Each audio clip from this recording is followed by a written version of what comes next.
दोस्तों, एक समय की बात है। एक छोटे से गांव में एक कुशल कुमार दीपक रहता था।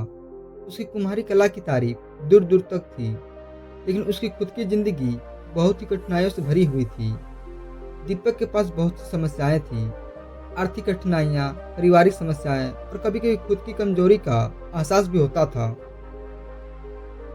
एक दिन गांव में एक संत आए जिनका नाम शिवनाथ था। उन्होंने गांव के लोगों से कहा कि वे हर व्यक्ति के अंदर छिपी शक्ति को पहचान सकते हैं। दीपक ने सोचा कि यह उसकी जिंदगी को बदलने का एक मौका हो सकता है और वह संत के पास चला गया। संत शिवनाथ ने दीपक से कहा, तुम्हें मानसिक रूप से मजबूत बनने के लिए एक यात्रा पर जाना होगा। यह यात्रा बाहरी नहीं बल्कि आंतरिक होगी। संत ने दीपक को एक चुनौती दी। उसे 1 महीने तक हर दिन अपनी सबसे बड़ी समस्याओं पर ध्यान लगाना होगा, लेकिन सिर्फ सकारात्मक तरीकों से। दीपक को ये समस्याएं एक कागज पर लिखनी थी और फिर हर दिन एक एक करके उन पर विचार करना था कि कैसे वह उन्हें सकारात्मक तरीकों से हल कर सकता है। पहले हफ्तों में दीपक ने महसूस किया कि उसकी समस्याएं बहुत बड़ी है, लेकिन जैसे जैसे वह ध्यान लगाता गया, उसे उन समस्याओं के समाधान दिखने लगे। उसने देखा कि आर्थिक समस्याएं बेहतर प्रबंधन से हल हो सकती है और पारिवारिक समस्याएं संवाद और समझ से सुलझाई जा सकती है। दूसरे हफ्ते में दीपक ने आत्मविश्वास बढ़ाना शुरू किया।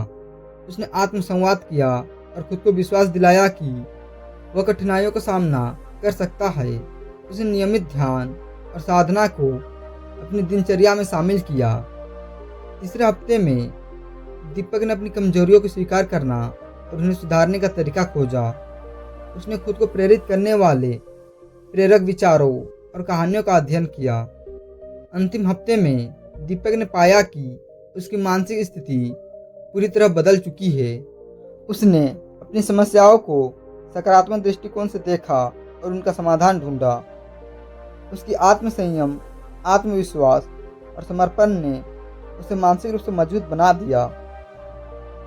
जब दीपक ने संत शिवनाथ से मिलकर अपनी यात्रा की समाप्ति की बात की, तो संत शिवनाथ ने कहा, तुम्हारी यात्रा ने तुम्हें यह सिखाया कि मानसिक मजबूती का मतलब केवल समस्याओं का समाधान नहीं है, बल्कि खुद को समझना, स्वीकार करना और उन समस्याओं का सामना करना भी है।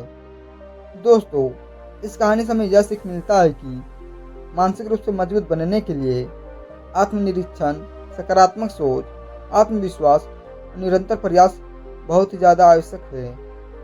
और हमें यह भी पता होना चाहिए कि अपने आत्म संयम को बढ़ाने और समस्याओं का समाधान खोजने में धैर्य और समर्पण की भूमिका अहम होती है।